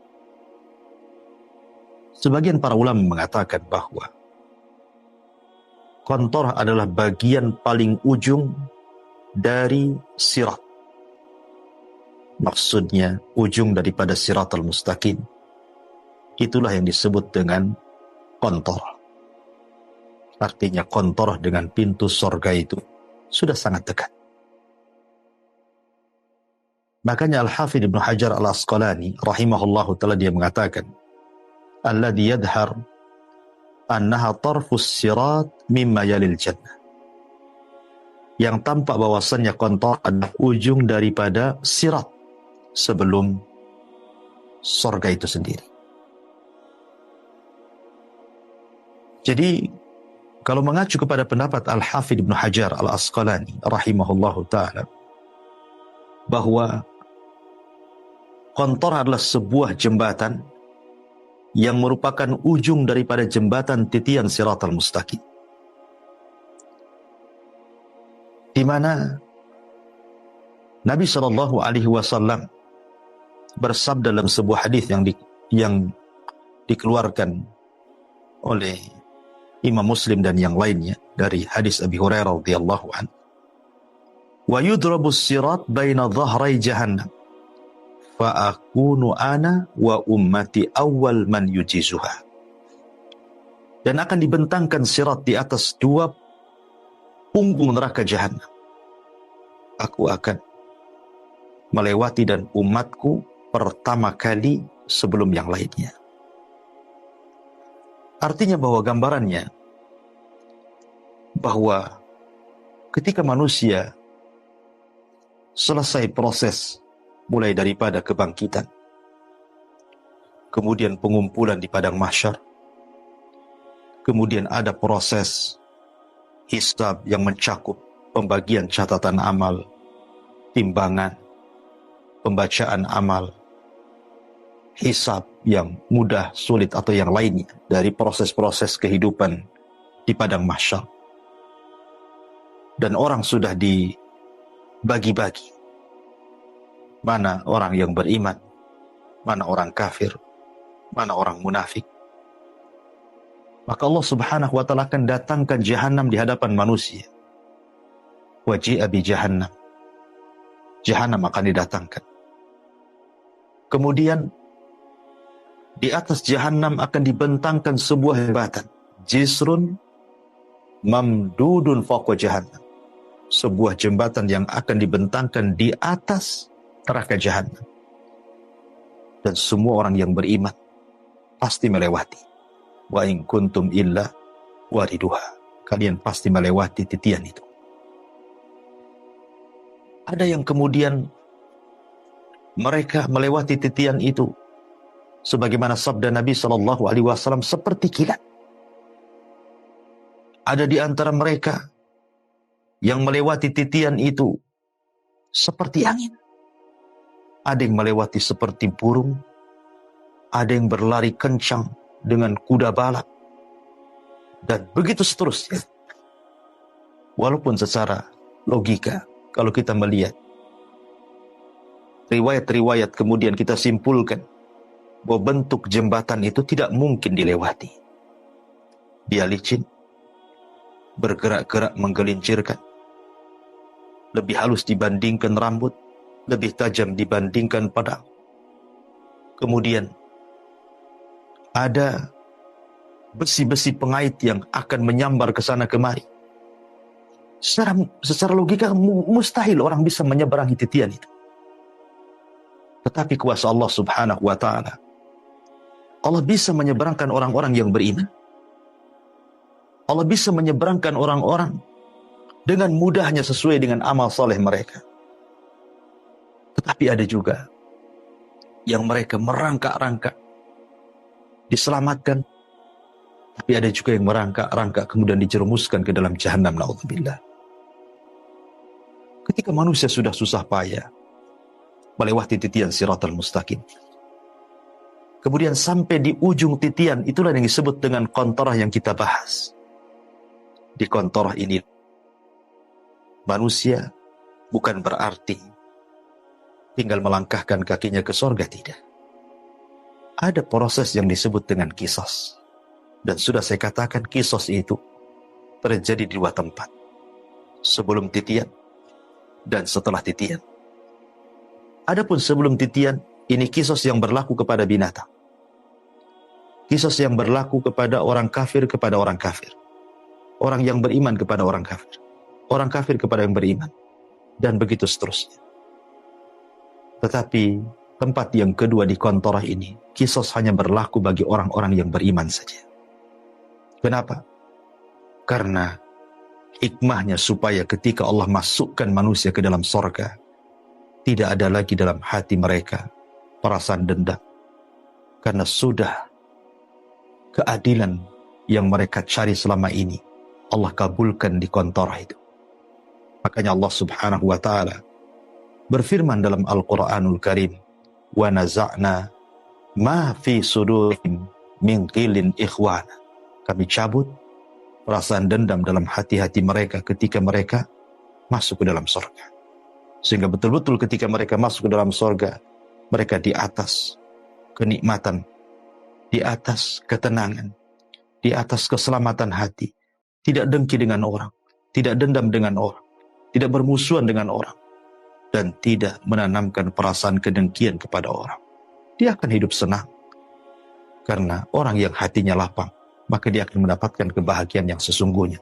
Dan itulah surga. Makanya kenapa Allah katakan, al-yawma la yanfa'u malun wala banun illa man atallaha biqalbin salim. Pada hari itu, tidak akan menyelamatkan mereka harta mereka. Tidak akan menyelamatkan mereka anak-anak mereka. Tapi yang akan menyelamatkan mereka, kata Allah, yang datang kepada Allah dengan membawa hati yang selamat. Subhanallah, bahasa Quran. Allah tidak katakan pada hari itu harta dan anak mereka tidak akan bermanfaat kecuali orang yang mendatangkan kepada Allah dengan pahala salat, pahala puasa, pahala zakat. Allah tidak katakan seperti itu. Tapi Allah katakan, illa man atallaha biqalbin salim. Kecuali orang yang datang kepada Allah membawa hati yang selamat. Bukan membawa pahala, tapi hati yang selamat. Kenapa? Karena pahala rata-rata manusia sudah habis ketika terjadi qisas di qantarah ini. Kata Nabi SAW, tahukah kamu siapa orang yang bangkrut di antara umat ini? Sahabat mengatakan, ya, orang yang bangkrut, orang yang tidak punya dirham, orang yang tidak punya dinar. Maka Rasul mengatakan, salah, bukan itu. Tapi orang yang bangkrut adalah orang yang datang menghadap Allah Subhanahu wa ta'ala. Satu sisi dia membawa pahala salat, pahala puasa, pahala zakat. Tapi satu sisi dia pernah mendolimi si fulan. Pernah memukul si fulan. Mencaci maki si fulan. Menumpahkan darah si fulan. Mengambil harta si fulan.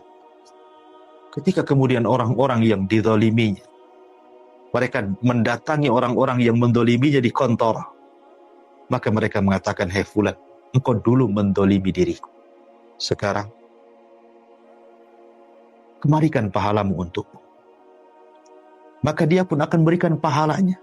Setiap ada orang yang didoliminya, diserahkan pahala kepada dia. Diserahkan pahala kepada dia. Sehingga sudah habis pahalanya, sementara orang yang didoliminya belum habis. Maka orang-orang yang tidak mendapatkan pahala dari kezalimannya, maka orang-orang ini akan mengatakan, "Tidak apa-apa, kau tidak serahkan pahalamu kepada aku karena kau tidak memiliki pahala. Tetapi aku akan serahkan dosaku kepadamu." Pahalanya hilang, dosa orang lain dia tak. Artinya kebanyakan manusia di kontora itu, mereka akan bangkrut. Ya. Makanya Al-Quran mengatakan, "Illa man atallaha biqalbin salim." Kecuali orang yang datang kepada Allah dengan membawa hati yang selamat. Karena kebanyakan amal mereka habis di kantor. Tapi ketika mereka datang kepada Allah membawa hati yang selamat, selamat dari zalim, selamat dari menyakiti orang, lisannya selamat, perbuatannya selamat, semuanya selamat. Itulah orang yang hakikatnya selamat, datang menghadap Allah Subhanahu wa ta'ala.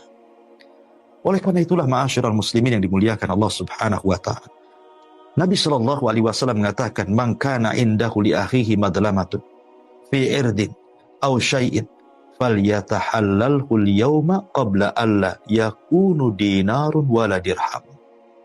Siapapun yang punya kezaliman kepada saudaranya, mintalah kehalalannya di dunia sebelum nanti datang hari yang tidak manfaat lagi dinar dan dirham, kecuali hanya dengan barter pahala dan dosa. Na'udzubillah. Inilah kantor. Kantor itu tempat yang sangat menakutkan. Orang kira antara dia jaraknya dengan surga tinggal satu hasta. Rupanya dia pun menanggung dosa orang lain, dan Allah takdirkan dia tidak bisa masuk ke dalam surga. Oleh karena itulah maka takutlah kepada tempat yang disebut kantor ini. Bagaimana caranya? Hilangkan kezaliman. Jangan pernah mendolimi orang lain. Jaga lisan kita, jaga perbuatan kita, jaga hati kita. Jangan pernah mendolimi orang lain. Karena ingat, antara jarak kantor dengan surga itu tinggal sedikit. Tetapi betapa banyak orang-orang yang kemudian menjadi bangkrut di tempat ini dan tidak ditakdirkan masuk surga, justru dilempar lagi ke dalam neraka. Na'udzubillah. Ma'asyiral muslimin yang dimuliakan Allah Subhanahu wa ta'ala, dari sini bahayanya manusia ketika berada di kantor. Dan kita hanya berlindung kepada Allah Subhanahu wa ta'ala. Semoga kita diselamatkan dari kantor ini, dari qisas, sehingga kita dimasukkan oleh Allah Subhanahu wa ta'ala ke dalam surga. Amin ya rabbal alamin.